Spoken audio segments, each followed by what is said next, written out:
Finally, after 47 years, all CBC operations in Toronto have been promised a new home. It's part of a $500 million project to replace a grab bag of rented quarters all over the city.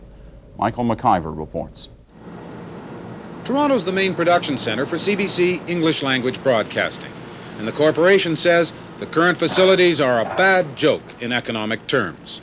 Radio and TV are scattered around the city in 22 buildings, some very old. This TV building had to be braced recently because the weight of the equipment inside was causing it to collapse.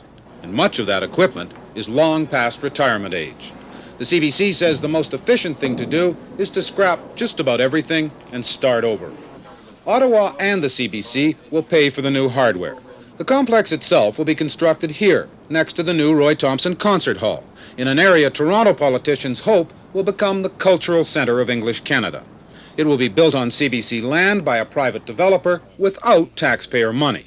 And it will include stores, offices, and apartments. One of the factors which has helped spur it take place today is the concern for job creation, employment creation. The announcement may also have been spurred by political realities. Liberal support in Toronto has been declining. Committing the government to a high-profile project could be politically helpful, even if construction likely won't start until after the next election. I think that charge undoubtedly will be made by some cynics, but they would be entirely unfounded. But the complex is essential to Ottawa's new vision for the CBC. Fox has demanded more Canadian programming and more independent production be aired on the CBC. And the government realized this could not be done without a new production center. What we are really trying to do is to consolidate Toronto's position as a center of excellence in production. And it is very consistent with our long-term goals. Those long-range goals are that the CBC should definitely not be downgraded or even scrapped, but should survive and be the main focus for making quality Canadian programs.